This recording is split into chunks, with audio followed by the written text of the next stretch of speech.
Ամեն ինչ կարծես թե ավարտված էր, երբ նա սրտի կտորներով փաստաթղթերը դրեց սեղանին։ Նա, անձրի տակ քարացած, հրաժարվում էր ընդունել վերջը։ Բայց ստորագրելու փոխարեն նա առաջարկեց մի վերջին հնարավորություն, մի անհավանական նոր սկիզբ։ Եվ հենց այնտեղ, բաժանման եզրին, նրանց միջ մի անսպասելի բան կրկին բորբոքվեց։ Եթե այսպիսի սիրո պատմությունները հուզում են ձեր սիրտը, ապա բաժանորդագրվեք ալիքին մեկնաբանություններում գրեք, թե որտեղից եք մեզ դիտում։ Ձեր ներկայությունն այստեղ ամեն ինչ փոխում է։ Այդ դեկտեմբերյան գիշեր Երանի վրա հորդառատ անձր էր տեղում։ Կաթիլները գրեթե նյարդայնացնող համառությամբ զարկում էին ձեղնահարկի բնակարանի պատուհաններին, կարծես ուզում էին բոլորին հիշեցնել, որ նույնիսկ մի քաղաքում, որը երբեք չի քնում կամ պահեր, երբ բնությունն է թելադրում իր ռիթմը։ Սակայն կենտրոնի այդ շքեղ բնակարանի ներսում անձրի ձայնը ընդամենը ֆոն էր մի շատ ավելի փոթորկոտ բանի համար։ Անահիտ Սարգսյանը կանգնած էր հյուրասենյակի կենտրոնում, ձեռքերը կրծքին խաչած, հայացքը սեռած սպիտակ ծրարին, որը քիչ առաջ դրել էր սուրճի սեղանի կին։ Սիրտը բուռն բաբախում էր, բայց նա ջանում էր պահպանել հաստատակամ, վճռական արտահայտությունը։ 2 տարի։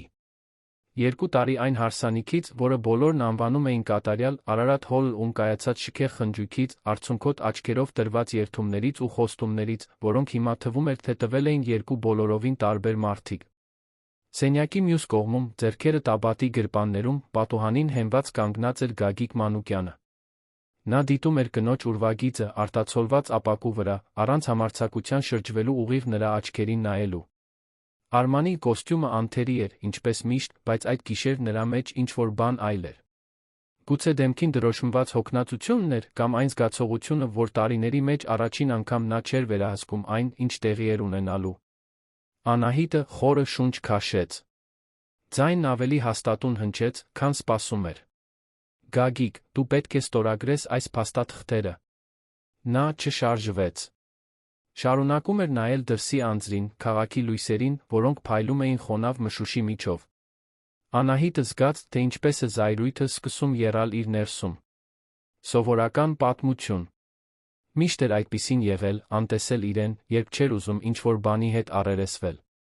Այդպես էր նա վարվում այն ամենի հետ, ինչը դուրս էր իր մանրակրկիտ վերահսկողությունից։ Պարզապես ծածնում էր, թե գոյություն չունի։ Գագիկ, ես քեզ հետ եմ խոսում։ Նա վերջապես շրջվեց։ Մուգ աչքերը հանդիպեցին նրանց, Անահիտը կրծքավանդակում սեղմոց զգաց։ Նույնիսկ այսքանից հետո, նույնիսկ ամիսներ տած ծանր լռություններից ու դռներ շրխկացնելով ավարտվող վեճերից հետո, այդ աչքերը դեռ զորություն ունեին այնպես ազդելու նրա վրա, որ նա ատում էր խոստովանել։ Ես լսեցի քեզ, Անահիտ։ Լսել եմ ամեն բառ, որ ասել ես վերջին 6 ամիսներին։ Տարբերությունն այն է, որ ես չեմ անելու այն, ինչ դու խնդրում ես։ Հիասթափությունը պայթեց նրա ներսում։ Ինչպես էր նա համարձակվում։ Ինչպես ուներ այդքան լկտիություն հրաժարվելու այն ամենից հետո, ինչի միջով ինքն անցել էր այն բոլոր անգամներից, երբ մենակ էր մնացել այս հսկայական բնակարանում, սպասելով մի ամուսնու, որը երբեք կեսգիշերից շուտ տուն չէր գալիս։ Այն բոլոր անգամներից, երբ փորձել էր խոսել, ընդհատվել էր գրասենյակից եկած հրատապ զանգով։ Դու ընտրություն չունես, Գագիկ։ Ամուսնությունն ավարտված է։ Մենք երկուսս էլ դա գիտենք ամիսներ շարունակ։ Ինչու ես սա ավելի բարդացնում, քան պետք է։ Նա մի քանի քայլ արեց դեպի իրեն, Անահիտը բնազդաբար հետ գնաց։ Գագիկը կանգ առավ, կարծես ապտակ ստացած լիներ։ Նրա արտահայտությունը փոխվեց, երկար ժամանակ անց առաջին անգամ նա տեսավ մի բան, բացի հաջողակ գործարարի դիմակից, որը նա միշտ կրում էր։ Նա տեսավ խոցելիություն։ Անահիտ, ես չեմ ստորագրելու այդ փաստաթղթերը, որովհետև ես դեռ սիրում եմ քեզ։ Որովհետև ես անհեթեթ սխալներ եմ արել, գիտեմ դա, բայց ես պատրաստ չեմ հրաժարվել մեզանից։ Բառերն արձագանքեցին սենյակում։ Անահիտը զգաց, որ ոտքերը թուլանում են, բայց ստիպեց իրեն կանգուն մնալ։ Ոչ։ Նա չէր կարող թույլ տալ, որ նա դա անի։ Ոչ նորից։ Քանի՞։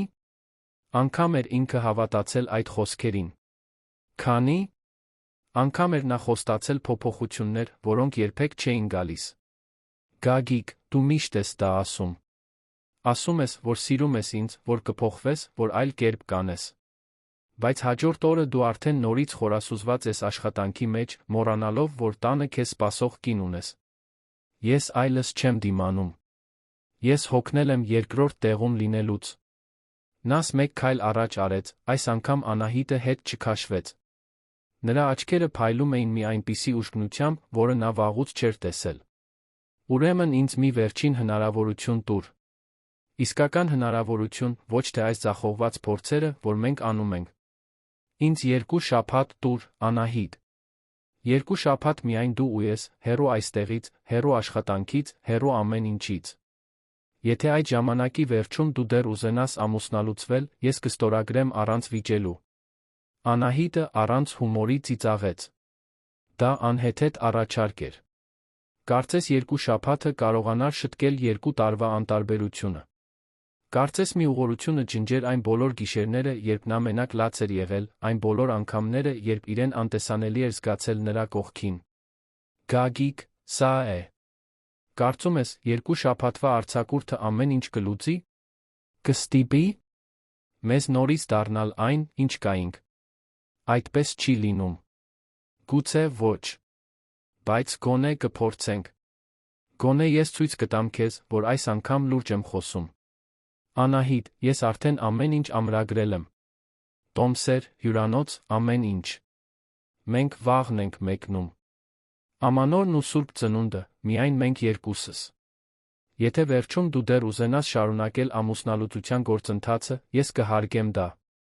Բայց ինձ այս հնարավորությունը տուր։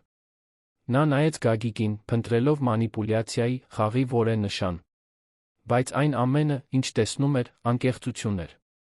Եվ դա նրան ավելի շատ էր վախեցնում, քան որևէ այլ բան, որովհետև դա նշանակում էր, որ նա պետք է իրական որոշում կայացներ, առանց զայրույթի վահանի, որը պաշտպանում էր իրեն։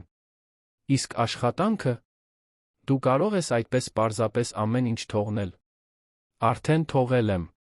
Այսօր իմ գործընկերոջը զգուշացրել եմ, որ 2 շաբաթ անհասանելի եմ լինելու։ Նա քիչ մնաց սրտի կաթված ստանար, բայց ինձ համար մի նույն է։ Ես պետք է դա վաղուց անեի։ Անահիտը զգաց, որ արցունքները սկսում են այրել աչքերը։ Նա հոգնել էր։ Այնքան հոգնել էր կռվելուց, տառապելուց, փորձելուց կենդանի պահել մի բան, որը մեռած էր թվում։ Բայց նրա մի մասը, փոքրիկ ու համառ, դեռ հիշում էր, թե որքան լավ էր լինել նրա գրկում, թե ինչպես էր նրա ժպիտը լուսավորում իր օրերը։ Իսկ եթե չստացվի։ Իսկ եթե մենք պարզապես հետաձգում ենք անխուսափելին։ Գագիկը դանդաղ մոտեցավ, մինչ նրանից մի քանի սանտիմետր հեռավորության վրա կանգնեց։ Նա բարձրացրեց ձեռքը, դիպավ նրա դեմքին մի այնպիսի քնքշությամբ, որ ավելի շատ արցունքներ հոսեցին։ Այդ դեպքում գոնե մենք իսկապես կփորձենք։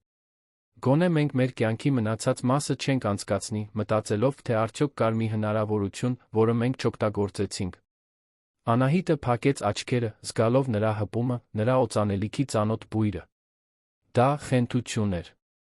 Լիակատար անմտություն։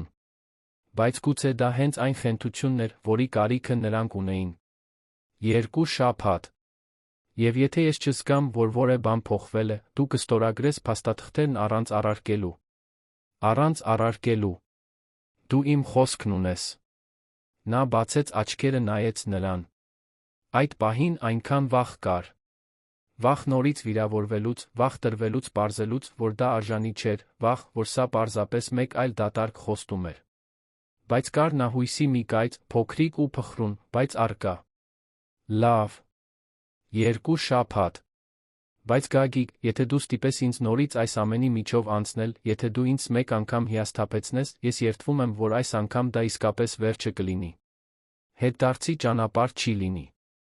Նա Անահիտին քաշեց իր գիրկը, ամուր գրկելով, Անահիտը զգաց, թե ինչպես է նրա մարմինը թեթակի դողում։ Նա չէր կարողանում հիշել, թե վերջին անգամ երբ էր Գագիկն այդպես դողացել, խոցելի ու բաց։ Գուցե ամուսնության առաջարկության գիշերը, 3 տարի առաջ, երբ նա այնքան էր հուզվել, որ քիչ էր մնում մատանու տուփը գցեր կարապի լիճը։ Ես քեզ չեմ հիասթափեցնի։ Ոչ այս անգամ։ Ես խոստանում եմ, Անահիտ։ Ես ամեն ինչ այլ կերպ եմ անելու։ Նրանք երկար ժամանակ այդպես մնացին, գրկախառնված այդ շքեղ սենյակի մեջտեղում, մինչ անձրը շարունակում էր տեղալ դրսում։ Եվ ամիսների մեջ առաջին անգամ Անահիտը թույլ տվեց, որ հույսի մի փոքրիկ կայծ վառվի իր սրտում։ Հաջորդ առավոտ Անահիտն արթնացավ տանը շարժման անսխալական ձայնից։ Շփոթված, նա նայեց մահճակալի կողքի ժամացույցին։ Առավոտյան 6:30։ Գագիկը երբեք 5:30-ից ուշ չէր արթնանում, միշտ շուտ դուրս գալով մարզասրահ, նախքան գրասենյակ գնալը։ Բայց երբ նա վեր կացավ գնաց հյուրասենյակ, զարմանալի տեսարանի ականատես եղավ։ Դռան մոտ ճամպրուկներ էին դրված։ Ոչ թե Գագիկի գործուղումների պայուսակները, այլ իսկական ճամփորդական ճամպրուկներ։ Իսկ ճաշասենյակի սեղանին թարմ եփած սուրճ կար, տաք հաց, կտրատած մրգեր, նույնիսկ կարմիր վարդերով ծաղկաման։ Գագիկը դուրս եկավ խոհանոցից, արդեն առօրյա հագուստով, ջինսերով, սպիտակ վուշե վերնաշապիկով։ Անահիտը քիչ մնաց չճանաչեր նրան այսպես հեռու կոստյումներից ու փողկապներից, որոնք կարծես նրա երկրորդ մաշկը դարձած լինեին։ Բարի լույս։ Նախաճաշ եմ պատրաստել։ Մեր թռիչքը 10-ին է, այնպես որ ժամանակ ունենք։ Անահիտը շուրջը նայեց, դեռ փորձելով հասկանալ ամեն ինչ։ Սա չէր կարող իրական լինել։ Այն Գագիկը, որին ինքը գիտեր, նույնիսկ չգիտեր, թե որտեղ են խոհանոցում բաժակները, էլ ուր մնաց նախաճաշ պատրաստեր։ Այս ամենը դու ես արել։ Նա ժպտաց, դա անկեղծ ժպիտ էր, առանց այն լարվածության, որը սովորաբար կրում էր։ Սա առանձնահատուկ բան չէ։ Բայց սկիզբ է։ Նստիր, արի մի բան կեր, նախքան մեկնելը։ Նրանք նախաճաշեցին մի լռության մեջ, որը տարբերվում էր վերջին ամիսների ծանր լռություններից։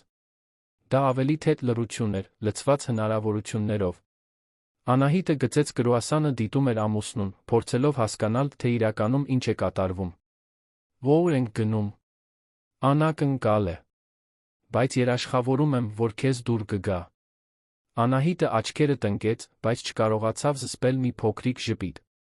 Գագիկը միշտ լավ էր անակնկալներ մատուցելու մեջ, երբ նրանք հանդիպում էին։ Իրականում, հենց այդպես էր նա գրավել իրեն փոքր, անսպասելի ժեստերով, որոնք ցույց էին տալիս, որ նա ուշադրություն է դարձնում իր մանրուքներին։ Թռիչքը երկար էր, Անահիտը դրա մեծ մասն անցկացրեց, փորձելով շատ չմտածել։ Գագիկը պահեց իր խոստումը, անջատելով կորպորատիվ հեռախոսը, թե նա նկատեց, որ սկզբում Գագիկը հաճախ էր ստուգում ժամացույցը, բայց աստիճանաբար նա կարծես թե իսկապես հանգստացավ։ Նրանք խոսում էին մանր, սովորական բաներից, ինչպես երբ ծանոթացել էին։ Ֆիլմեր, երաժշտություն, հին ճամփորդությունների հիշողություններ։ Դա մինույն ժամանակ տարօրինակ էր հանգստացնող։ Երբ ինքնաթիռը վայրէջք կատարեց, նա պատուհանից տեսավ ձյունով ծածկված բնապատկերը, Անահիտը վերջապես հասկացավ, թե ուր են գնում։ Ծաղկաձոր։ Քաղաք, որտեղ նրանք կախարդական շաբաթ էին անցկացրել 3 տարի առաջ իր աշխատանքային ուղղորության ժամանակ, երբ դեռ նոր էին սկսել հանդիպել։ Քաղաք, որտեղ Գագիկը պաշտոնապես նրան ընկերություն էր առաջարկել, կենտրոնի մի հարմարավետ սրճարանում։ Դու հիշեցիր, զարմացած մրմնջաց նա։ Ինչպես կարող էի մոռանալ։ Այստեղ է, որ մեր համար ամեն ինչ իսկապես սկսվեց։ Հյուրանոցը կատարյալ էր։ Ծաղկաձորի կենտրոնում գտնվող բուտիկ հյուրանոց, հարմարավետ մտերմիկ, բոլորովին տարբեր այն հսկայական կորպորատիվ հյուրանոցներից, որտեղ Գագիկը սովորաբար մնում էր գործուղումների ժամանակ։ Սենյակը տեսարան ուներ դեպի ձյունով ծածկված սալահատակ փողոցները, նրանց սառը շամպայն էր սպասում։ Այդ գիշեր նրանք ընտրեցին մի փոքրիկ, հմայիչ ֆրանսիական ռեստորանում։ Գագիկը գինի պատվիրեց, տարիների մեջ առաջին անգամ Անահիտը տեսավ, թե ինչպես է նա իսկապես վայելում ուտելիքը, ներկա լինելով պահին, առանց սեղանին դրված հեռախոսի, առանց այն մշտական շտապողականության, որը բնորոշ էր նրան։ Նրանք ծիծաղեցին։ Իսկապես ծիծաղեցին մի հիմար կատակի վրա, որը մատուցողն արեց իրենց հայկական առոգանության մասին, երբ փորձում էին ֆրանսերեն պատվիրել։ Վերադառնալով հյուրանոց, Անահիտը ուժասպառ էր ճանապարհից, բայց նա ավելի թեթ, քան երկար ժամանակ իրեն զգացել էր։ Գուցե հնարավորություն կար։ Գուցե այդ 2 շաբաթը իսկապես կարող էր փոփոխություն բերել։ Գագիկը գրկեց նրան հետից, մինչ նա պատուհանից նայում էր մեղմորեն թափվող ձյանը։ Շնորհակալ եմ, որ եկար։ Որ ինձ այս հնարավորությունը տվեցիր։ Նա շրջվեց նրա գրկում, հանդիպելով այն մուգ աչքերին, որոնք գերել էին իրեն այսքան տարի առաջ։ Ինձ մի ստիպիր զղջալ, Գագիկ։ Չեմ ստիպի։ Ես խոստանում եմ, որ չեմ ստիպի։ Նրանք համբուրվեցին, դա տարբերվում էր այն շտապողական ու մեխանիկական համբույրներից, որոնք փոխանակել էին վերջին ամիսներին։ Դա մի համբույր էր, որը կրում էր խոստումներ, վախեր, հույսեր։ Մի համբույր, որն ասում էր, որ գուցե, միայն գուցե, դեռ կար մի բան, որն արժեր փրկել։ Հավանում եք այս պատմությունը։ Ասացեք ինձ, թե ինչ կարծիքի եք այս պատմության մասին, թե ինչպես եք կարծում այն կավարտվի։ Ծաղկաձորում անցկացրած առաջին օրերը նման էին ժամանակի մեքենայի մեջ մտնելուն։ Անահիտն ամեն առավոտ արթնանում էր թարմ սուրճի բույրից, որը Գագիկն էր պատրաստում, մի բան, որը նա երբեք չէր պատկերացնի, որ նորից կտեսնի։ Նրանք քայլում էին ձյունածածկ փողոցներով, ձեռքերը միահյուսված ծանր վերարկուների գրպաններում, կանգ առնելով հարմարավետ սրճարաններում տաք շոկոլադով տաքանալու համար։ Երրորդ օրը, երբ ուսումնասիրում էին Ծաղկաձորի կենտրոնը, Անահիտը սայթաքեց սառույցի կտորի վրա։ Գագիկը վերջին պահին բռնեց նրան, նրանք երկուսով ընկան ձյան մեջ, ծիծաղելով դեռահասների պես։ Դա այնքան պարզ, այնքան սովորական պահ էր, բայց այն դրոշմվեց նրա սրտում։ Որովհետև այնքան երկար ժամանակ էր, ինչ նրանք այդպես միասին չէին ծիծաղել, առանց կաշկանդումների, առանց օդում կախված վիրավորանքների։ Լավ ես, հարցրեց Գագիկը, դեռ նրա վրա պառկած ձյան մեջ, աչքերը զվարթ փայլելով։ Անահիտը նայեց նրան, այն դեմքին, որն այնքան լավ գիտեր, բայց որն այստեղ այլ տեսք ուներ, ավելի թեթ, ավելի երիտասարդ։ Նա բարձրացրեց ձեռքը, դիպավ նրա այտին, զգալով չսափրված մորուքը, որը նա չէր շտապել հեռացնել, ինչպես միշտ անում էր։ Այո։ Ես լավ եմ։ Եվ նա լավ էր։ Երկար ժամանակ անց առաջին անգամ նա իսկապես լավ էր։ Այդ գիշեր, երբ նրանք ընթրում էին մի նեղ նրբանցքում թաքնված ֆրանսիական բիստրոյում, Գագիկը բռնեց նրա ձեռքը սեղանի վրայով։ Անահիտ, ես պետք է քեզ մի բան ասեմ։ Մի բան, որը պետք է վաղուց ասեի։ Նա զգաց, որ ստամոքսը սեղմվում է։ Ահա եկավ։ Խոստովանությունը, որ ինչ-որ մեկը կա, որ նա կապի մեջ է եղել քարտուղարուհու հետ, որ այս ամենը պարզապես մեղքի զգացումն է, որը փորձում է քավել անխուսափելի ավարտից առաջ։ Ես լիակատար հիմար եմ եղել։ Ոչ, թույլ տուր ավարտեմ, նա սեղմեց նրա ձեռքը, երբ զգաց, որ Անահիտը պատրաստվում է խոսել։ Ես թույլ տվեցի, որ աշխատանքն ինձ կլանի մի ձով, որը ներում չունի։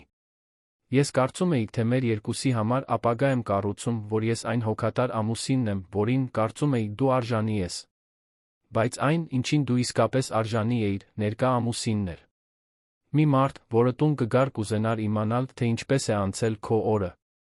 Մի տղա, որը կհիշեր, որ դու պատկերասրահում կարևոր ցուցահանդես ունես այնտեղ կլիներ, քեզ աջակցելու, ոչ թե հետո ծաղիկներ կուղարկեր, որպես ներողություն։ Անահիտը զգաց, որ արցունքները սկսում են մշուշել իր տեսողությունը։ Այդ բառերն այն ամենն էին, ինչ նա այնքան երկար սպասել էր լսել։ Ես քեզ այնքան շատ ձերով եմ վիրավորել, Անահիտ։ Եվ ամենավատն այն է, որ ես գիտեի։ Ես տեսնում էի, թե ինչպես ես դու հեռանում, տեսնում էի, թե ինչպես ես այդ պատերը կառուցում քո շուրջը, այնուամենայնիվ ես չէի փոխվում։ Ես շարունակում էի այդ խելահեղ առօրյան, ինձ համոզելով, որ դու հասկանում ես, որ դու գիտես, որ ես ամեն ինչ անում եմ մեզ համար։ Բայց ճշմարտությունն այն է, որ ես դա անում էի ինձ համար։ Իմ էգոյի, իմ հաջողակ լինելս ապացուցելու կարիքի համար։ Եվ այդ ընթացքում ես կորցրի իմ կյանքի ամենակարևոր բանը։ Մի արցունք հոսեց նրա դեմքով, Գագիկը ձեռքը մեկնեց, բութ մատով սրբելու այն։ Ես քեզ չեմ խնդրում մոռանալ։ Չեմ խնդրում ծածնել, թե ոչինչ տեղի չի ունեցել։ Բայց ես քեզ խնդրում եմ թույլ տալ ինձ ցույց տալ, որ ես կարող եմ այլ լինել։ Որ ես կարող եմ լինել այն մարդը, որին դու արժանի ես։ Անահիտը խորը շունչ քաշեց, փորձելով զսպել հուզմունքը, որը սպառնում էր հորթել։ Գագիկ, ես էլ եմ սխալվել։ Ես այդ պատերը կառուցեցի, որովհետև վախենում էի։ Վախենում էի խոցելի լինելուց, վախենում էի խոստովանել, թե որքան շատ էի քո կարիքն ունեցել։ Ես սկսեցի քեզ մեղադրել ամեն ինչի համար, ամեն մի փոքր սխալը վերածել ապացույցի, որ դու ինձ չես սիրում։ Ես դադարեցի պայքարել մեզ համար, սկսեցի պարզապես վիրավորանք կուտակել։ Ուրեմն մենք նորից ենք սկսում։ Զրոյից։ Առանց վիրավորանքների, առանց հին ցավերի։ Միայն մենք երկուսս, նոր բան կառուցելով։ Նա գլխով արեց, անկարող խոսելու կոկորդի խեղդոցից։ Գագիկը վեր կացավ, շրջանցեց սեղանը, նրան քաշեց իր գիրկը, ամուր գրկելով։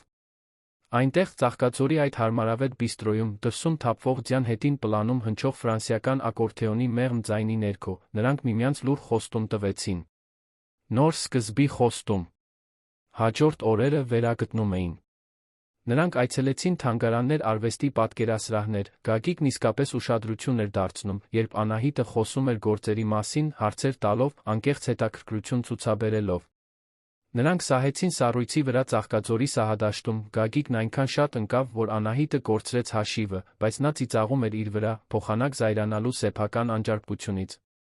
Մի գիշեր, երկար ընթրիքից հետո հյուրանոց վերադառնալիս, Գագիկը կանգ առավ մի փոքրիկ եկեղեցու, Կեչարիսի վանական համալիրի դիմաց։ Այն մեղմորեն լուսավորված էր, շուրջը թափվող ձյունը գրեթե կախարդական մթնոլորտ էր ստեղծում։ «Արի ինձ հետ», ասաց նա, Անահիտին ձեռքից քաշելով։ Եկեղեցին դատարկ էր, բացի լուռ աղոթող մի քանի հավատացյալներից։ Մոմերը թրթռում էին մոմակալներում, պարող ստվերներ ստեղծելով հին պատերին։ Գագիկը Անահիտին տարավ մինչ խորան, հետո, նրա լիակատար զարմանքի համար, ծնկի իջավ։ Անահիտ Սարգսյան, երբ ես 2 տարի առաջ ամուսնացա քեզ հետ, ես երդումներ տվեցի, որոնք չկատարեցի։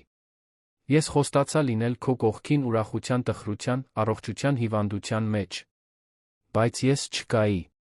Ես գրասենյակում էի, ժողովներին էի, ամեն տեղ էի, բացի այնտեղից, որտեղ պետք է լինեի քո կողքին։ Նա վերարկուի գրպանից ինչ-որ բան հանեց։ Դա թավշյա փոքրիկ տուփ էր։ Երբ բացեց, Անահիտը տեսավ 2 պարզ մատանի, բոլորովին տարբեր այն ադամանդներով սպիտակ ոսկուց մատանիներից, որոնք նրանք կրում էին։ Ես ուզում եմ նոր երդումներ տալ։ Ոչ այն երդումները, որոնք բոլորն են սպասում լսել, այլ իրական երդումներ, կառուցված մեր սխալների, մեր սպիների վրա։ Անահիտ, դու ընդունում ես ինձ այս հնարավորությունը տալ։ Ընդունում ես նորից սկսել ինձ հետ, ոչ թե որովհետև մենք ջնջել ենք անցյալը, այլ որովհետև մենք դասեր ենք քաղել դրանից։ Անահիտն արդեն բացահայտ լաց էր լինում, չանհանգստանալով դեմքով հոսող արցունքների համար։ Նա ծնկի իջավ նրա դիմաց, նրա դեմքը բռնելով ձեռքերի մեջ։ Այո։ 1000 անգամ այո։ Բայց Գագիկ, ես էլ ունեմ երդումներ տալու։ Ես խոստանում եմ դադարել վիրավորանքներ պահել։ Խոստանում եմ խոսել, երբ ինչ-որ բան ինձ անհանգստացնի, փոխանակ թողնելու, որ կուտակվի մինչ պայթի։ Խոստանում եմ նորից վստահել քեզ, նույնիսկ երբ դժվար լինի։ Եվ խոստանում եմ պայքարել մեզ համար, ամեն օր, որովհետև իսկական սերը հենց դա է պահանջում։ Գագիկը հանեց նրա հին մատանին, դրեց նորը։ Անահիտը նույնն արեց նրա հետ։ Նոր մատանիները պարզ էին, գրեթե գեղեցկական, այնքան տարբեր նրանցից, որոնք գրել էին 2 տարի առաջ չքեղ հարսանիքին։ Բայց դրանք կատարյալ էին։ Դրանք իրական էին։ Նրանք համբուրվեցին այնտեղ, Ծաղկաձորի այդ փոքրիկ եկեղեցու խորանում, միայն մոմերի վկայությամբ։ Երաժշտություն չկար, լուսանկարիչ չկար, հյուրերի ցուցակ չկար։ Բայց դա ավելի նշանակալից էր, քան որը մշակված արարողություն կարող էր լինել։ Դա պարզապես նրանք երկուսն էին, նորից ընտրելով միմյանց, բայց այս անգամ լիակատար գիտակցությամբ, թե ինչ է իրականում նշանակում այդ պարտավորությունը։ Երբ այդ գիշեր վերադարձան հյուրանոց, ինչ-որ բան փոխվել էր։ Խոսքն այլս այն մասին չէր, թե ինչպես վերականգնել կորցրածը, այլ այն մասին, թե ինչպես նոր բան կառուցել։ Նրանք խոսեցին մինչ լուսաբաց, պառկած մահճակալին, ապագայի պլաններ կազմելով։ Այս անգամ իրական պլաններ, ոչ թե ավելի լավը լինելու անորոշ խոստումներ։ Գագիկը խոսեց գրասենյակում ավելի շատ պարտականություններ պատվիրակելու, գործադիր տնօրեն վարձելու մասին, որը կզբաղվեր ամենօրյա գործունեությամբ, մինչ ինքը կկենտրոնանար միայն ռազմավարական որոշումների վրա։ Անահիտը խոսեց պատկերասրահն ընդլայնելու իր երազանքի, գուցե մեկ այլ քաղաքում մասնաճյուղ բացելու, անապահով համայնքների երեխաների համար արվեստի սոցիալական նախագիծ իրականացնելու մասին։ Եվ երեխաներ։ Նրանք վերջապես խոսեցին երեխաներ ունենալու մասին, մի բան, որից խուսափել էին ճգնաժամի ամիսներին։ Անահիտը միշտ ուզել էր մայր լինել, բայց այնքան էր վախենում երեխա բերել մի ամուսնության մեջ, որը քանդվում էր։ Հիմա առաջին անգամ նա կարող էր պատկերացնել մի երեխայի իր գրկում, Գագիկի հետ կողքին, իսկապես ներկա։ Քանի՞ երեխա ես ուզում, հարցրեց նա, գլուխը դրած նրա կրծքին։ Քանիսին որ 10։ Գագիկը կատակեց, բայց շուտով լրջացավ։ Իրականում, ես միշտ պատկերացրել եմ առնվազն 2 ունենալ։ Որպեսզի մենակ չմեծանան, ինչպես ես եմ մեծացել։ Անահիտը գիտեր, որ Գագիկը միակ զավակն էր, դա միշտ նրան անհանգստացրել էր։ Ինքն ուներ քույր Անի, գիտեր, թե որքան կարող է ունենալ մեկին, ում հետ կիսել կյանքի ուրախություններն ու ցավերը։ Երկուսը ինձ կատարյալ է թվում։ Կամ 3, կամ 4, ծիծաղեց նա։ Եկ սկսենք մեկից տեսնենք, թե ինչպես կստացվի, լավ։ Նրանք միասին ծիծաղեցին, Անահիտն իրեն ավելի երջանիկ զգաց, քան տարիներ շարունակ զգացել էր։ Տարօրինակ էր, թե ինչպես կարող էր ամեն ինչ այդքան արագ փոխվել։ Մեկ շաբաթ առաջ նա պատրաստ էր ամուսնալուծության փաստաթղթեր ստորագրել։ Հիմա նա նույն մարդու հետ երեխաներ ունենալու պլաններ էր կազմում։ Սուրբ ծննդյան օրերը արագ եկան։ Գագիկը քոթեջ էր ամրագրել Ծաղկաձորի լեռներում, Ծաղկաձորից մի քանի ժամ հեռավորության վրա գտնվող լեռնային շրջանում։ Տեղը կարծես բացիկից լիներ, ձյունածածկ սոճիներով բուխարիով, որը մշտապես ճարճատում էր գլխավոր սենյակում։ Նախածննդյան երեկոյան նրանք միասին եփեցին քաոսային զվարճալի փորձառություն, որի արդյունքում ստացվեց եզրերում այրված, բայց մեջտեղում համեղ հնդկահավ ծիծաղ, որն արձագանքում էր քոթեջի փայտե պատերին։ Անահիտը չէր կարողանում հիշել, թե վերջին անգամ երբ էր իրեն այդքան թեթ, այդքան անհոգ զգացել։ Կեսգիշերին, երբ մոտակա գյուղի եկեղեցու զանգերը հնչեցին, ազդարարելով Սուրբ Ծնունդը, Գագիկը բռնեց Անահիտի ձեռքը նրան դուրս տարավ։ Ձյունը դադարել էր տեղալ, երկինքը պարզ էր, լի աստղերով, որոնք փայլում էին մի այնպիսի ուժգնությամբ, որը նա երբեք չէր տեսել Երանում։ Շնորհավոր Սուրբ Ծնունդ, Անահիտ։ Շնորհավոր Սուրբ Ծնունդ, Գագիկ։ Նրանք երկար ժամանակ այնտեղ մնացին, պարզապես դիտելով աստղերը, գրկախառնված ցրտի դեմ։ Դա այնքան պարզ, բայց այնքան կատարյալ պահ էր։ Թանկարժեք նվերներ չկային, շքեղ խնջույք չկար։ Պարզապես նրանք երկուսն էին, դա ավելին էր, քան բավարար։ Հաջորդ օրը Գագիկը շուտ արթնացավ Անահիտի համար նախաճաշ պատրաստեց անկողնում։ Նրբաբլիթներ, մրգեր, թարմ քամած նարնջի հյութ։ Եվ ափսեի կողքին մի փոքրիկ փաթեթ։ Դու ասացիր, որ մենք նվերներ չենք փոխանակելու, բողոքեց Անահիտը, բայց ժպտում էր։ Ես ստեցի։ Բացիր։ Նա զգուշորեն բացեց թուղթը, բացահայտելով հին փայտե տուփ։ Երբ բացեց, գտավ նուրբ վզնոց, խաչված վրձնի գրիչի տեսքով կախազարդով, ձուլված արծաթից։ Սա մեր երկուսին է ներկայացնում։ Արվեստն ու բիզնեսը։ Տարբեր, բայց որոնք լրացնում են միմյանց, երբ միասին են։ Անահիտը վզնոցը սեղմեց կրծքին, հուզված։ Դա կատարյալ էր։ Դա նրանք էին։ Նա հակվեց համբուրեց Գագիկին այն ամբողջ ուժգնությամբ, որ զգում էր։ Ես էլ քեզ համար մի բան ունեմ, խոստովանեց նա։ Նա նվերը գնել էր մի քանի օր առաջ Ծաղկաձորի կենտրոնի ոսկերչական խանութից։ Դա հին, վերականգնված գրպանի ժամացույց էր, կափարիչին փորագրված գրությամբ։ Ժամանակ մեզ համար։ Գագիկը ժամացույցը բռնեց այնպես, կարծես դա աշխարհի ամենաթանկ բանը լիներ։ Եվ նրա համար, այդ պահին, դա այդպես էր։ Քոթեջում անցկացրած շաբաթվա մնացած մասը անցավ աչքի թարթելու պես։ Նրանք դահուկ քշեցին, ձնեմարդ պատրաստեցին, հին ֆիլմեր դիտեցին, բուխարիի դիմաց ծածկոցների մեջ փաթաթված։ Խոսեցին ամեն ինչի ոչնչի մասին։ Սիրով զբաղվեցին, կարծես առաջին անգամ լիներ, վերագտնելով ամեն հպում, ամեն համբույր, ամեն հառաչանք։ Ամանորի նախօրեին Գագիկը անակնկալ պատրաստեց։ Նա զարդարել էր քոթեջի պատշգամբը մոմերով ամանորյա լույսերով, ստեղծելով կախարդական մթնոլորտ։ Սառը շամպայն ելակ կար, շարժական բարձրախոսից մեղմ երաժշտություն էր հնչում։ Անահիտը գեղեցիկ էր պարզ կարմիր զգեստով, որը բերել էր ճամպրուկում։ Գագիկը չէր կարողանում աչքերը կտրել նրանից։ Նա իր կինն էր, իր ուղեկիցը, իր կյանքի սերը։ Եվ նա քիչ էր մնում կորցներ ամեն ինչ, զուտ հիմարության պատճառով։ Ինձ մի բան խոստացիր, ասաց նա, երբ կեսգիշերին 5 րոպե էր մնացել։ Ամեն ինչ։ Խոստացիր, որ երբ մենք վերադառնանք Երան, երբ իրական կյանքը նորից սկսվի իր բոլոր ճնշումներով ու պահանջներով, մենք չենք մոռանա այս օրերը։ Խոստացիր, որ մենք կպայքարենք սա կենդանի պահելու համար։ Գագիկը նրան մոտ քաշեց, խորը նայելով նրա աչքերին։ Ես խոստանում եմ։ Եվ որպեսի վստահ լինենք, որ չենք մոռանում, մենք կանոն կսահմանենք։ Ամեն ուրբաթ երեկո մերն է։ Առանց աշխատանքի, առանց հեռախոսի, առանց արդարացումների։ Միայն մենք երկուսս։ Նա ժպտաց, դա մի ժպիտ էր, որը լուսավորեց նրա ամբողջ դեմքը։ Պայմանավորվեցինք։ Երբ հրավառությունները սկսեցին պայթել երկնքում, ազդարարելով նոր տարին, նրանք համբուրվեցին։ Եվ այդ համբույրի մեջ կար նորոգված խոստում, ավելի խորը պարտավորություն, քան այն, որը նրանք տվել էին 2 տարի առաջ մարդկանցով լի եկեղեցում։ Դա ամեն օր սերն ընտրելու պարտավորությունն էր, նույնիսկ երբ դժվար էր։ Հատկապես, երբ դժվար էր։ Երան վերադարձի թռիչքի ժամանակ Անահիտը նայեց Գագիկին, որը քնած էր իր կողքին ինքնաթիռում։ Պարզ մատանին փայլում էր նրա մատին, նա դիպավ իր սեփական մատանուն, ժպտալով։ Ընդամենը 2 շաբաթ էր անցել։ 14 օր, որոնք փոխել էին ամեն ինչ։ Նա գիտեր, որ հեշտ չի լինելու։ Գիտեր, որ կվերադառնան իրականություն, աշխատանք, առօրյա մարտահրավերներ։ Բայց երկար ժամանակ անց առաջին անգամ նա չէր վախենում։ Որովհետև հիմա նրանք իսկական թիմ էին։ Եվ միասին նրանք կարող էին դիմակայել ամեն ինչի։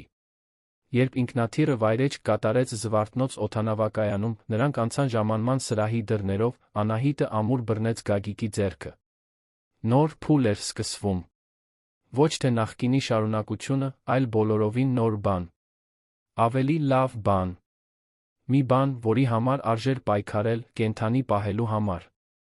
Եվ մինչ տաքսին նրանց տուն էր տանում երանյան երթեկության քաոսի միջով, Անահիտը ժպտաց։ Որովհետև երկար ժամանակ անց առաջին անգամ տունը պարզապես վայր չէր։ Դա այնտեղ էր, որտեղ Գագիկն էր։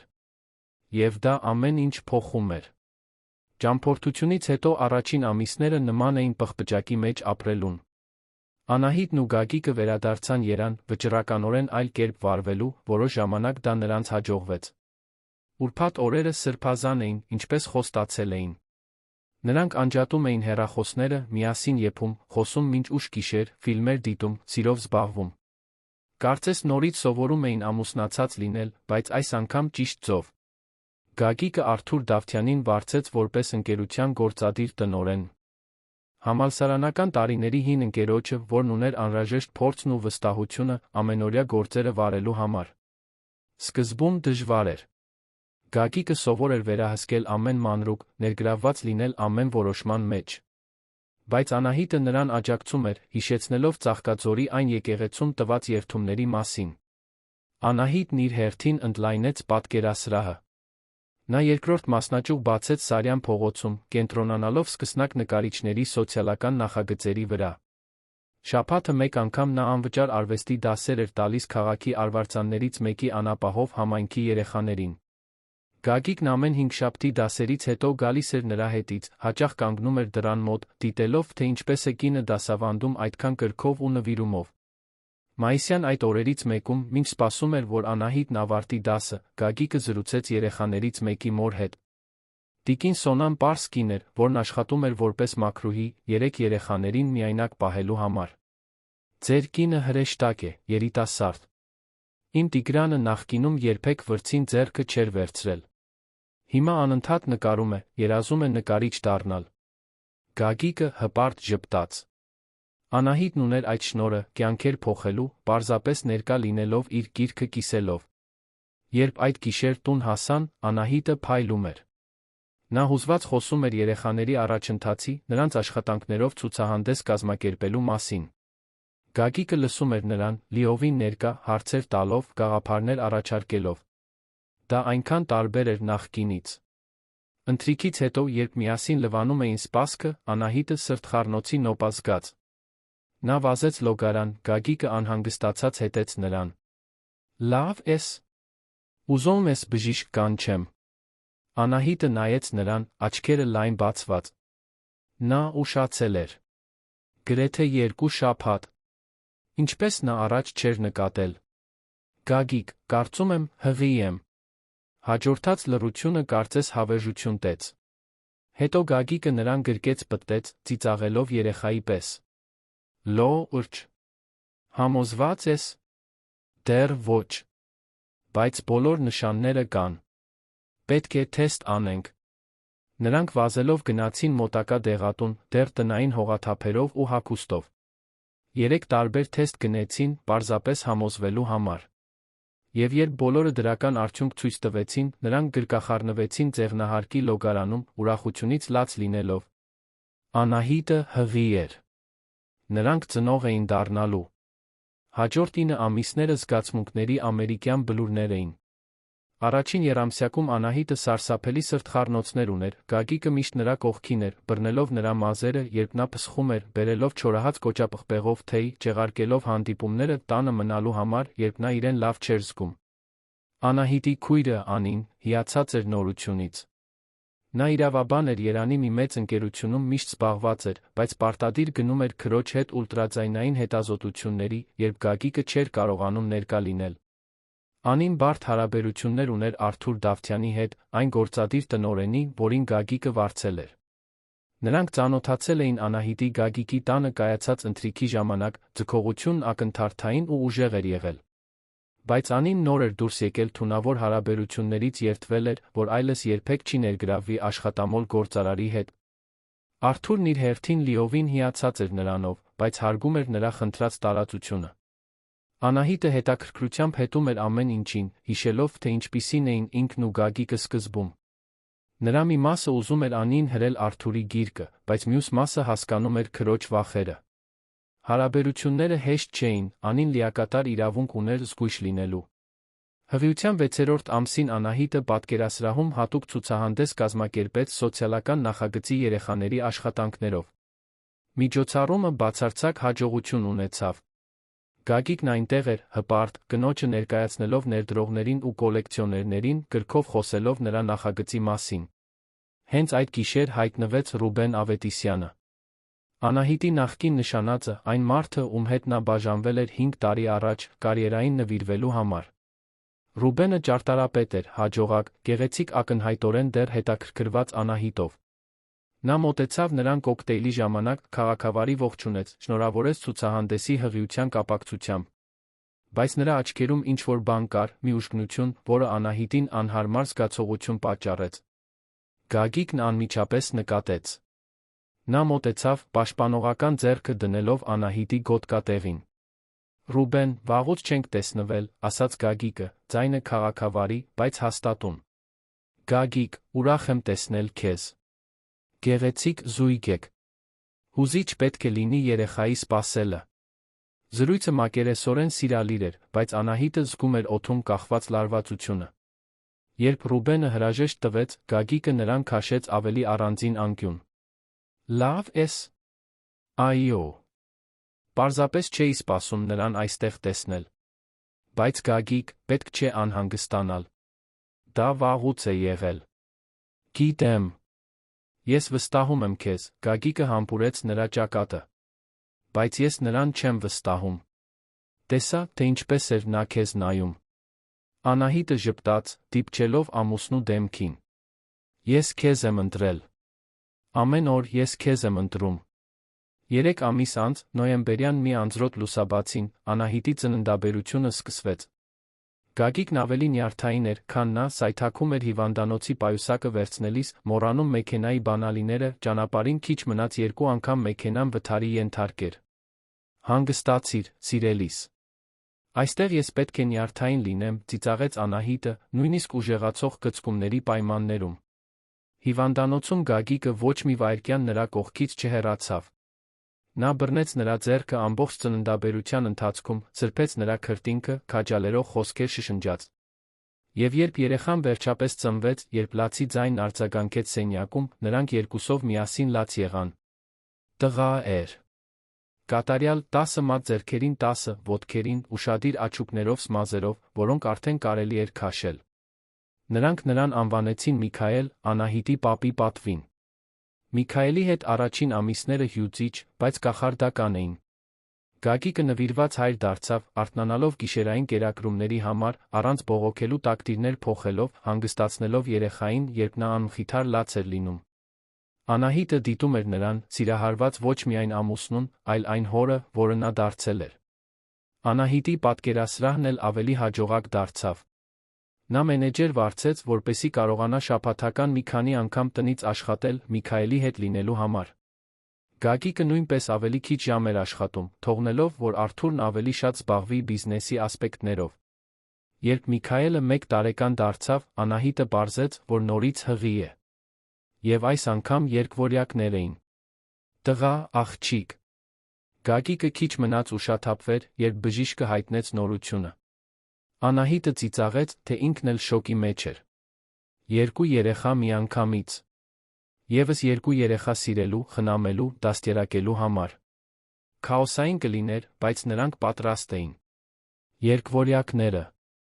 ծնվեցին վաղաժամ 7 ամսական, ստիպված եղան մի քանի շաբաթ մնալ նորածիների վերակենդանացման բաժանմունքում։ Դրանք դժվար շաբաթներ էին, լի վախով ու տագնապով։ Անահիտն ամբողջ օրն անցկացնում էր հիվանդանոցում, մինչ Գագիկը հերթափոխում էր հիվանդանոցի տան միջ Միքայելին խնամելու համար։ Հենց այդ շաբաթների ընթացքում խնդիր առաջացավ։ Մի հետաքննող լրագրող սկսեց հարցեր տալ Գագիկի ընկերության, տարիներ առաջ կատարված որոշ գործարքների մասին, նույնիսկ նախքան նրա Անահիտի հետ ծանոթանալը։ Կային մեղադրանքներ հարկային անօրինականությունների, պետական մրցույթներում հովանավորչության մասին։ Գագիկը հուսահատված էր։ Նա երդվում էր, որ ամեն ինչ արվել է օրենքի սահմաններում, որ ընկերության իրավաբանները վերանայել են յուրաքանչյուր պայմանագիր։ Բայց մամուլը հետապնդում էր, ընկերության հեղինակությունը վտանգված էր։ Անահիտ, ես պետք է լուծեմ սա, Գագիկը տեսանելիորեն տանջվում էր, նստած աթոռին, որտեղ քնած էին երկվորյակները։ Եթե սա պայթի, կարող է ոչնչացնել այն ամենը, ինչ մենք կառուցել ենք։ Ընկերությունը, մեր հեղինակությունը, մեր ապագան։ Անահիտը ամուր բռնեց նրա ձեռքը։ Մենք սա միասին կհաղթահարենք։ Եթե դու ասում ես, որ ոչ մի սխալ բան չես արել, ես հավատում եմ քեզ։ Եվ մենք դա կապացուցենք։ Անին, որպես իրավաբան, օգնություն առաջարկեց։ Նա սկսեց վերանայել բոլոր փաստաթղթերը, այն ժամանակվա բոլոր պայմանագրերը։ Արթուրը նույնպես խորապես ներգրավված էր, փորձելով վերահսկել վնասը հանգստացնել ներդրողներին։ Հենց այդ քաոսային շրջանում Անին ու Արթուրը վերջապես իսկապես մտերմացան։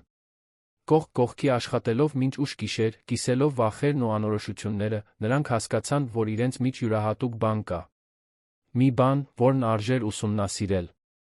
Շաբաթները ձգձգվեցին։ Երկվորյակները վերջապես դուրս գրվեցին հիվանդանոցից, տանը կյանքը վերահսկվող խելագարություններ, կերակրումներ, տակտիրների փոխում, տանը վազվզող 1 տարեկան երեխա, 2 նորածին, որոնք կարծես պայմանավորվել էին երբեք միաժամանակ չքնել։ Անահիտը ուժասպառ էր, բայց երջանիկ։ Գագիկը սթրեսի մեջ էր աշխատանքի պատճառով, բայց ներկա էր։ Նրանք դայակ էին վարձել, ցերեկը օգնելու համար, բայց գիշերները բոլորովին իրենցն էին։ Եվ նույնիսկ քաոսի մեջ նրանք գտնում էին կապի փոքրիկ պահեր։ Գողացված համբույր, լուսադեմին շշեր տաքացնելիս։ Կիսված ծիծաղ, երբ Միքայելը ուտելիքը շպրտեց Գագիկի մազերի վրա։ Ամուր գրկախառնություն, բոլոր երեքին քնեցնելուց հետո։ Ընկերության վերաբերյալ հետաքննությունը շարունակվում էր, բայց Անին վստահ էր, որ լուծում կգտնի։ Նա պարզել էր, որ մեղադրանքները հիմնված էին տարիներ առաջ աշխատանքից ազատված դժգոհ նախկին աշխատակցի կողմից կեղծված փաստաթղթերի վրա։ Հիմնավոր ապացույցներով նա գործ էր հարուցում ոչ միայն ընկերության անունը մաքրելու, այլ զրպարտության համար պատասխանատուին դատի տալու համար։ Մի գիշեր, հատկապես հյուծիչ օրվանից հետո, Անահիտն ու Գագիկը վերջապես կարողացան բոլոր երեխաներին միաժամանակ քնեցնել։ Նրանք ուժասպառ փլվեցին բազմոցին, բայց դեմքերին ժպիտներ կային։ Մեզ մոտ ստացվեց։ Բոլոր երեքը միաժամանակ քնած են։ Սա հրաշք է, ցածրաձայն ծիծաղեց Անահիտը, գլուխը դրած Գագիկի ուսին։ Մենք անհավանական թիմ ենք, Գագիկը նրան ավելի մոտ քաշեց։ Ես չեմ կարող պատկերացնել սա անել որևէ այլ մարդու հետ։ Անահիտը շուրջը նայեց սենյակին։ Ամենուր խաղալիքներ էին ցրված, մանկական հագուստը չորանում էր լվացքի պարանին, լվացարանում շշեր էին սպասում լվացվելու։ Տունը խառնաշփոթ էր։ Կյանքը խառնաշփոթ էր։ Բայց դա ամենագեղեցիկ խառնաշփոթն էր, որ նա կարող էր պատկերացնել։ Հիշում ես այն անձրոտ գիշերը 3 տարի առաջ, երբ ես քեզ ամուսնալուծության փաստաթղթերը տվեցի։ Ինչպես կարող էի մոռանալ։ Դա այն գիշերն էր, որը փոխեց ամեն ինչ։ Եթե ինչ-որ մեկն ինձ այդ օրն ասեր, որ մենք հիմա այստեղ կլինենք, 3 երեխաներով, այսքան երջանիկ, ես չէի հավատա։ Գագիկը նրա դեմքը շրջեց դեպի իրեն, խորը նայելով նրա աչքերին։ Ես կհավատայի։ Որովհետև նույնիսկ այդ օրը, նույնիսկ ամենավատ պահին, ես գիտեի, որ արժեր պայքարել։ Գիտեի, որ եթե մենք կարողանանք դրա միջով անցնել, մենք կկարողանանք անցնել ամեն ինչի միջով։ Նրանք համբուրվեցին մեղմ խոստումներով լի համբույր։ Եվ հետո բնականաբար երկվորյակներից մեկը սկսեց լաց լինել, որին արագ հետեց մյուսը՝ Միքայելը, որը բղավում էր իր սենյակից։ Անահիտն ու Գագիկը իրար նայեցին ու ծիծաղեցին։ Ահա, սա էր։ Սա իրական կյանքն էր, քաոսային, անկանխատեսելի, հյուծիչ։ Բայց դա իրենցն էր։ Եվ նրանք դա ոչնչի հետ չէին փոխի։ Երբ վեր կացան երեխաներին խնամելու, Գագիկը մի պահ բռնեց Անահիտի ձեռքը։ Ես քեզ սիրում եմ։ Ամեն օր ես քեզ ավելի շատ եմ սիրում։ Ես էլ քեզ եմ սիրում։ Ավելի շատ, քան բառերը կարող են արտահայտել։ Եվ դրանով նրանք գնացին իրենց երեխաներին խնամելու, միասին, ինչպես միշտ։ Որովհետև դա այն էր, ինչ նրանք անում էին։ Դա այն էր, ինչ միշտ կանեին։ Միասին դիմակայել կյանքին, կողք կողքի, անկախ նրանից, թե ինչ կբերեր ապագան։ Տարիներն անցան քամուց քշված տերների պես։ Միքայելը 6 տարեկան էր, երկվորյակները՝ Լիլիթն ու Դավիթը 4։ Այն տունը, որը Անահիտն ու Գագիկը գնել էին Վահագնի թաղամասի փակ համալիրում, միշտ լի էր ծիծաղով, խառնաշփոթով սիրով։ Շատ սիրով։ Անահիտի պատկերասրահը դարձել էր ազգային չափանիշ։ Նա այժմ 3 մասնաճյուղ ուներ, որոնցից մեկը բացառապես նվիրված էր տարիներ առաջ սկսած սոցիալական նախագծին։ Հարյուրավոր երեխաներ արդեն անցել էին անվճար դասընթացներով, նրանցից ոմանք արդեն սկսում էին աչքի ընկնել ազգային արվեստի բեմում։ Գագիկը գտել էր աշխատանքի ընտանիքի միջ կատարյալ հավասարակշռությունը։ Արթուրն այժմ ավելին էր, քան գործընկեր, նա եղբայր էր։ Եվ վերջապես, 3 տարվա զգուշավոր հանդիպումներից հետո, նա Անին ամուսնության առաջարկություն էր արել։ Հարսանիքը 2 ամսից էր, մտերմիկ արարողություն Երանից դուրս գտնվող գինեգործարանում։ Բայց ամեն ինչ ծաղիկներով պատված չէր։ Վերջին ամիսներին Միքայելի մոտ սկսել էին տարօրինակ ախտանշաններ ի հայտ գալ։ Ավելորդ հոգնածություն, ախորժակի բացակայություն, մանուշակագույն կապտուկներ, որոնք հայտնվում էին առանց բացատրության։ Անահիտն ու Գագիկը, անհանգստացած, նրան տարան մի քանի բժիշկների, մինչ վերջապես հասան ախտորոշման՝ լեյկեմիա։ Աշխարհը փլվեց։ Ինչպես կարող էր 6 տարեկան, կյանքով ու էներգիայով լի երեխան այդքան հիվանդ լինել։ Ախտորոշումը կործանարար էր, բայց բժիշկները շտապեցին հանգստացնել նրանց։ Դա լեյկեմիայի բուժելիձ էր, բուժման բարձր ցուցանիշներով, երբ վաղ էր հայտնաբերվում։ Միքայելն անմիջապես սկսեց բուժումը։ Քիմիաթերապիա, երկար ու հյուծիչ սեանսներ հիվանդանոցում։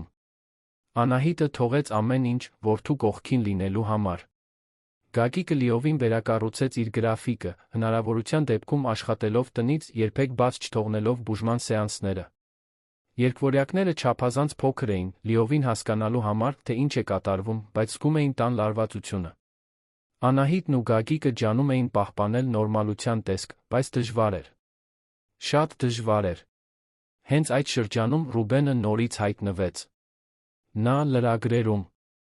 կարդացել էր Միքայելի հիվանդության մասին, քանի որ Անահիտը հայտնի դեմք էր արվեստի աշխարհում, որոշել էր կապ հաստատել, աջակցություն առաջարկելու համար։ Գագիկը սկզբից ետ կասկածամիտ էր, բայց Անահիտը նրան համոզեց, որ դա պարզապես հին ընկերոջ մարդկային ժեստ է։ Ռուբենը սկսեց հաճախակի հայտնվել հիվանդանոցում, խաղալիքներ բերելով Միքայելի համար, զրուցելով Անահիտի հետ, մինչ տղան քնում էր քիմիաթերապիայի սեանսներից հետո։ Նա ուշադիր էր, ներկա, դանդաղորեն սկսեց կասկածի սերմեր ցանել Անահիտի մտքում։ Դու ուժասպառ տեսք ունես, Անահիտ։ Գագիկն իսկապես քեզ օգնում է, ինչպես պետք է։ Անահիտը գնճռոտեց ճակատը։ Գագիկն անում էր ամեն ինչ, ինչ կարող էր, նույնիսկ ավելին։ Բայց նա հոգնած էր, զգացմունքային առումով սպառված, Ռուբենի խոսքերը բարեբեր հող էին գտնում նրա ամենախորը վախերի մեջ։ Գագիկն անում է իրենից կախված լավագույնը։ Մենք սա միասին ենք անում։ Իհարկե։ Բայց եթե քեզ պետք լինի մեկը, ում հետ խոսել, սրտանց զրուցել, ես այստեղ եմ։ Անին առաջինը նկատեց, թե ինչ է կատարվում։ Նա մի օր տեսավ Ռուբենին հիվանդանոցից դուրս գալիս, դա նրան դուր չեկավ։ Նա ճանաչում էր այդ տիպի տղամարդկանց, դատարանում շատերի հետ էր գործ ունեցել։ Տղամարդիկ, որոնք օգտվում էին խոցելիության պահերից, փորձելով նվաճել այն, ինչ ուզում էին։ Անահիտ, զգույշ եղիր Ռուբենից։ Նա այստեղ միայն բարի լինելու համար չէ։ Անի, դու չափազանցնում ես։ Նա պարզապես ընկեր է, որը փորձում է օգնել։ Ընկեր։ Անահիտ, աչքերդ բաց արա։ Այդ տղան դեռ սիրահարված է քեզ։ Եվ օգտագործում է Միքայելի իրավիճակը մոտենալու համար։ Անահիտը սկզբում անտեսեց քրոջ մտահոգությունները, բայց սկսեց ավելի ուշադիր լինել։ Եվ Անին ճիշտ էր։ Ռուբենի մեկնաբանությունները գնալով ավելի համարձակ, ավելի մտերմիկ էին դառնում։ Նա սկսեց Գագիկին համեմատել իր հետ, միշտ իրեն ավելի բարենպաստ լույսի ներքո ներկայացնելով։ Մի օր, հատկապես դժվար սեանսից հետո, երբ Անահիտը լաց էր լինում հիվանդանոցի միջանցքում, Ռուբենը փորձեց համբուրել նրան։ Անահիտը զայրացած հրեց նրան. «Ինչ ես կարծում, թե անում ես։ Անահիտ, դու արժանի ես մեկին, ով իսկապես քեզ կաջակցի։ Մեկին, ով միշտ ներկա կլինի։ Ես կարող եմ լինել այդ մարդը քեզ համար։ Հեռացիր այստեղից։ Հիմա։ Եվ այլս մի վերադարձիր»։ Ռուբենը փորձեց վիճել, բայց Անահիտի դեմքի վճռականությունը պարզ էր։ Նա վերջապես հեռացավ, բայց ոչ առանց թունոտ մեկնաբանություն անելու այն մասին, որ Գագիկը հավանաբար ավելի շատ անհանգստացած է ընկերությամբ, քան որդով։ Անահիտն այդ գիշեր ցնցված վերադարձավ տուն։ Գագիկը խոհանոցում էր, ընթրիք պատրաստելով երկվորյակների համար։ Երբ նա տեսավ կնոջ դեմքը, անմիջապես թողեց ամեն ինչ, մոտեցավ նրան։ «Ինչ է պատահել»։ Անահիտը պատմեց ամեն ինչ։ Ռուբենի պահվածքը, չպատասխանված համբույրը, Գագիկի մասին մեկնաբանությունները։ Նա սպասում էր զայրույթ, սպասում էր խանդ։ Բայց Գագիկը պարզապես գրկեց նրան։ «Ես գիտեմ, որ այս ամիսները սարսափելի են եղել քեզ համար։ Ես գիտեմ, որ դու այնքան մեծ բեռ ես կրում։ Բայց Անահիտ, մենք թիմ ենք։ Միշտ ենք եղել։ Եվ ոչինչ ու ոչ ոք դա չի փոխի»։ Նա լաց եղավ նրա գրկում, բոլոր զսպված զգացմունքները վերջապես դուրս եկան։ Որդուն տառապող տեսնելու ցավը, նրան կորցնելու վախը, ծայրահեղ հոգնածությունը, մեղքի զգացումը, ամեն տեղ միաժամանակ չկարողանալու լինելու համար։ Գագիկը բռնեց նրան, թույլ տալով, որ նա թուլանա, առաջարկելով այն լուռ ուժը, որի կարիքը նա ուներ այդ պահին։ Անին առաջարկեց, որ նրանք զույգերի թերապիայի դիմեն։ Ոչ թե որովհետև հարաբերությունները ճգնաժամի մեջ էին, այլ որովհետև նրանք անցնում էին ամենադժվար պահերից մեկի միջով, որին կարող է բախվել ցանկացած զույգ։ Անահիտը սկզբում դիմադրեց, բայց Գագիկն անմիջապես համաձայնեց։ Թերապտը, բժշկուհի Աննա Գորգյանը, իմաստուն կարեկից կին էր։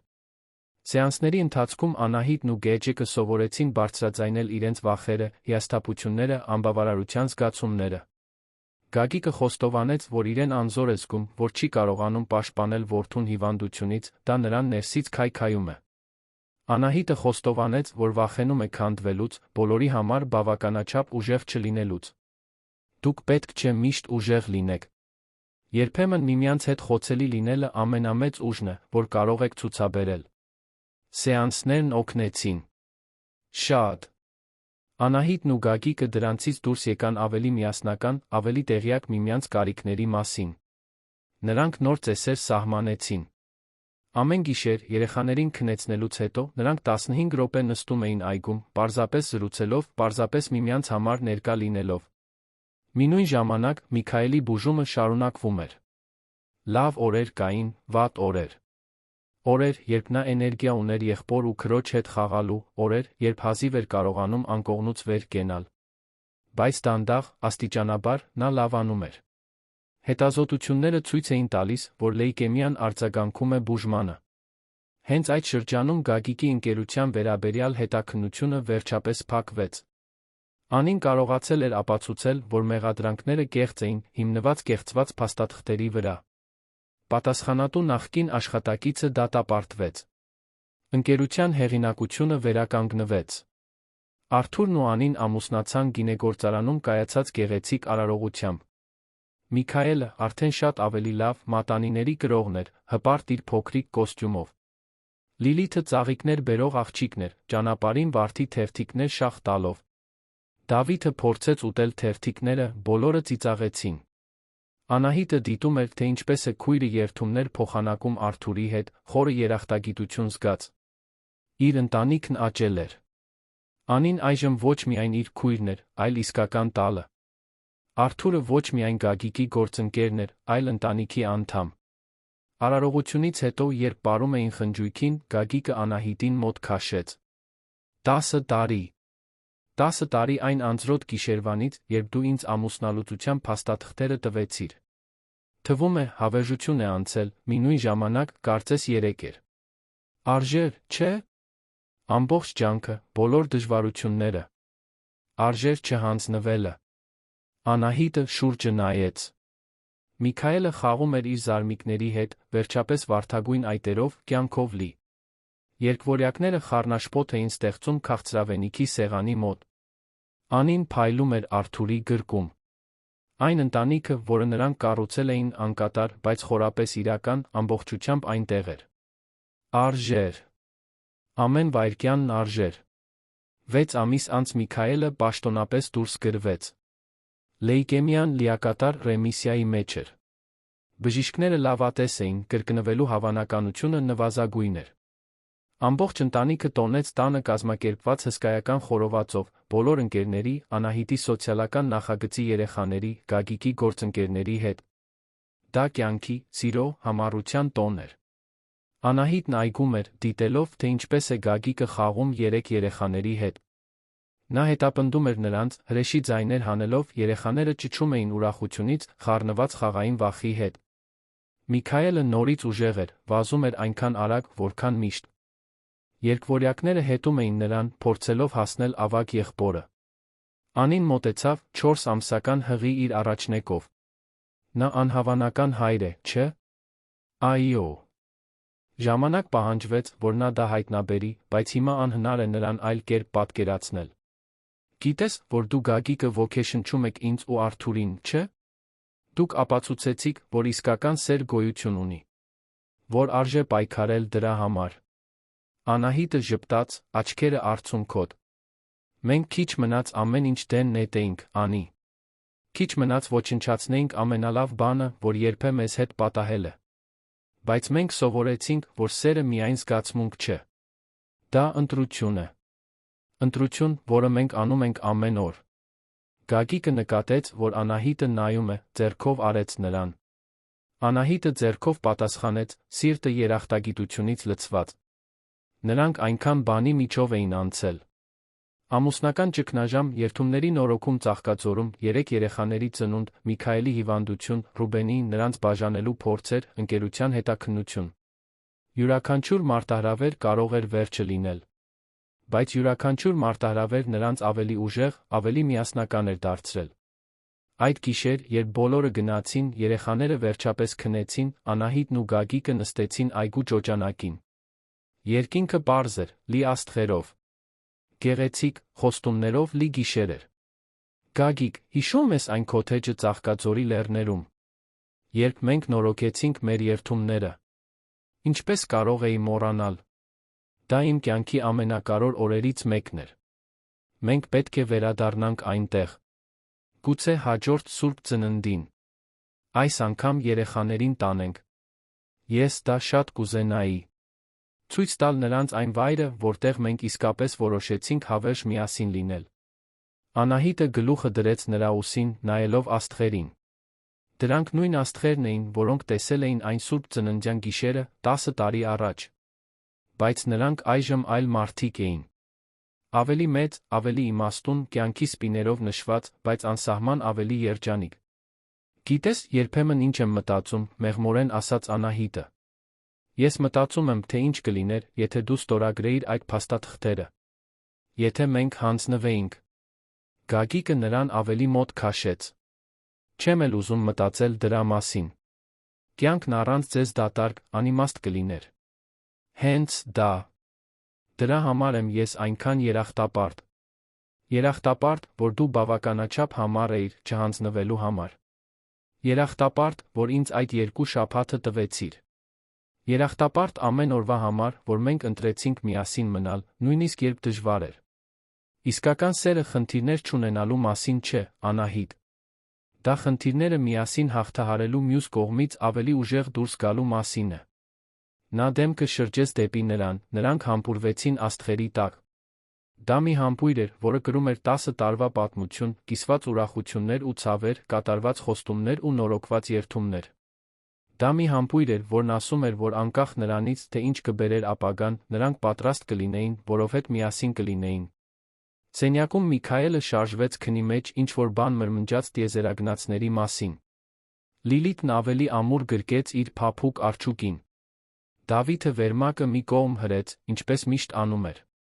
3 փոքրիկ ու թանկարժեք կյանքեր, որոնք կենդանի ապացույցն էին այն սիրո, որի համար Անահիտն ու Գագիկն այդքան համառորեն պայքարել էին։ Գագիկը նայեց Անահիտի աչքերին, այն աչքերին, որոնք այնքան լավ գիտեր, որոնք տեսել էր տխրությունից ու ուրախությունից լաց լինելիս, որոնք փայլում էին, երբ նա նայում էր երեխաներին, որոնք սիրով էին լցվում ամեն անգամ, երբ հայացքը հանգչում էր իր վրա։ Արժեր չհանձնվելը։ Անահիտը ժպտաց, կրկնելով այն խոսքերը, որոնք դարձել էին իրենց ուղենիշը, այն հիմնարար ճշմարտությունը, որը նրանք միասին էին հայտնաբերել։ Արժեր չհանձնվելը։ Եվ այնտեղ աստղերով լուսավորված այդ այգում, տանը քնած երեխաների առջում հնարավորությունների ապագայի հետ, նրանք պարզապես մնացին։ Միասին։ Ինչպես միշտ։ Ինչպես միշտ կլինեին։ Որովհետև որոշ սերեր վիճակված են հաղթելու։ Որոշ սերեր բավականաչափ ուժեղ են, փոթորիկները հաղթահարելու, նույնիսկ ամենաչոր հողում ծաղկելու, յուրաքանչյուր փորձությունից հետո էլ ավելի պայծառ փայլելու համար։ Անահիտի Գագիկի սերն այդպիսին էր։ Ոչ կատարյալ, բայց իրական։ Ոչ հեշտ, բայց ճշմարիտ։ Ոչ առանց սպիների, բայց անսահման ավելի գեղեցիկ դրանց շնորհիվ։ Եվ մինչ գիշերն իր լուռ ընթացքն է շարունակում, աստղերը անտարբեր փայլելով ներքի մարդկային դրամայի նկատմամբ, Անահիտն ու Գագիկը մնացին այնտեղ, մեղմորեն ճոճվելով, ձեռքերը միահյուսված, սրտերը համաչափ բաբախելով։ Սիրո մի պատմություն, որը քիչ մնաց ավարտվեր, նախքան իսկապես սկսվելը։ Երկրորդ հնարավորությունների, ներման, աճի մի պատմություն։ Մի պատմություն, որն ապացուցում էր, որ երբեմն, միայն երբեմն, սերը համառում է։ Եվ երբ համառում է, երբ հրաժարվում է հանձնվել, կարող է ստեղծել մի բացարձակապես արտասովոր բան։ Պատմության ավարտը, սիրելի ունկնդիրներ, հուսով ենք, որ Անահիտի Գագիկի պատմությունը հուզեց ձեր սիրտը։ Եթե հուզվեցիք, դրեք ձեր հավանումը, բաժանորդագրվեք ալիքին մեկնաբանություններում պատմեք, թե ինչն է ձեզ ամենաշատը տպավորել։ Ամեն օր մենք ներկայացնում ենք այսպիսի հուզիչ պատմություններ, որոնք բացահայտում են մարդկային հոգու ամենախորը կողմերը։ Պատմություններ սիրո, հաղթահարման, ընտանիքի այն մարտահրավերների մասին, որոնց բոլորս բախվում ենք։ Սպասում ենք ձեզ հաջորդ թողարկմանը, նոր պատմությամբ, որը կհուզի ձեր զգացմունքները։ Մինչ այդ, հիշեք, երբեք մի հանձնվեք իսկական սիրուց, որովհետև այն միշտ արժե դրան։